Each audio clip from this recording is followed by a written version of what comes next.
So I don't know, Tina, do you want us to take us through some of the images that we have seen? Can you translate through the experience of your body, some of the aspect of Dineo's practice? Yeah, I mean, I was certainly at my best, although sometimes I wonder if words are enough to convey. And I suppose, as I said, like, you know, I just want to take us back to when I was there. And as I said to Evan as well Mm. earlier this week, you know, often we're all carrying something and you don't know how that varies from day to day. You know, we all have our own narratives and, yeah, things that we carry with us. And so, as I mentioned, kind of entering into a space which is kind of like a gallery, no other bodies present. It was really unusual. I think what I found really kind of disarming and really grounding is when I kind of entered into the space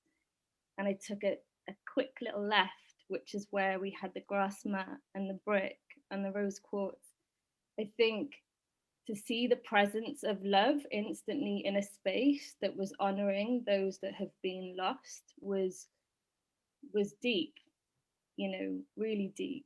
It's almost like paradigmatic, no, or paradoxal that we are in front of a piece that honors disappearance and we can be there. But I don't know, Dineo, if you want to take us through. I mean, I felt like it was so beautiful that we are introduced to the space with this sonic environment. No, I guess the mini first of where the project started on a residency in Solomon Islands.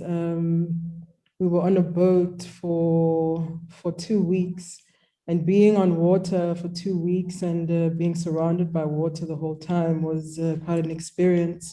Gordon's scars, Gordon, the enslaved man who had been beaten, and he has those scars that are almost like waves or mountainscapes on his back. And while I was on the ocean, I was thinking a lot about his scars and trying to draw them, and then also drawing the water. So somehow thinking about slavery, the memory of it, the scars, considering sound, the sound of water, the sound of the earth, the sound of what's remembered and what's forgotten, and also remembering oneself with the primal elements as well. The fact that for Dineo, it's been very important to study all the elements that are water, soil, the air, also fire, because we had a lot of conversation around that, and seeing the way in which those were given so much importance in those communities, looking deeply into African traditions that are still alive in the Afro-Colombian communities, and looking at the ways in which those traditions were kept alive, and those traditions were kept alive using a matrilineal structure. So it was really going from grandma to mom to daughter. And that was very interesting for us. We saw there the ways in which women clustered, the ways in which they created areas for survival, areas for joy to still exist, areas for hope to still exist. And that was very powerful for me. And I think I will echo Tina when she says that when she went into the space, there was like something that happened, like she felt the connection with her body, and her emotions were triggered as well. You were saying, Evan, also how at the beginning of you are at the process and sort of trying to go against and sort of like play with the space. I always say when I work with exhibition, I say one shouldn't fight the space, but I mean, very interesting to hear why you are sort of in this pull and pull with the space, because of course, that is also the result of that, or the tension that you create is also what you generate for the other. And I want to think about what it means to hold space, to create those spaces for others, no? Like as almost claiming a space that at time it's I think is taken for granted, and it is up to us to make those absences visible, almost, no? I guess the responsibility that one might or could take in response to coming into awareness of something like that. You know, how do you hold a history? You know, how do you hold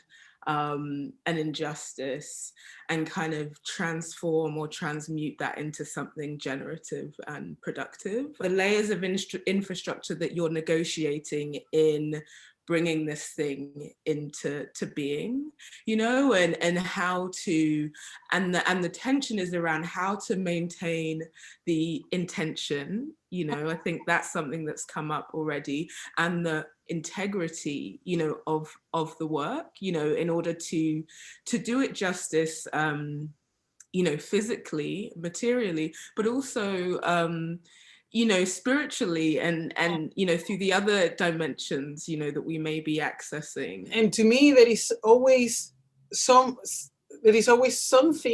that could, in a way, perhaps not eliminate the meaning of the word, but get on the way for me as a viewer, as a spectator, to do it. And I call this infrastructure, from my perspective, because it is outsider to the work, and it's outsider to me as a viewer.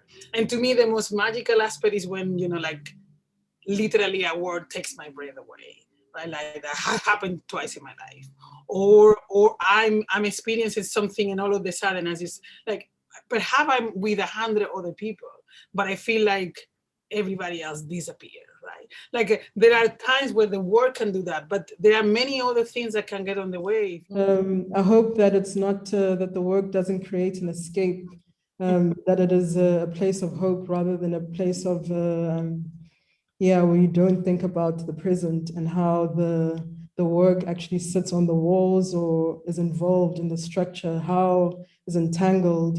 Those entanglements, I hope, are visible as one experiences the work.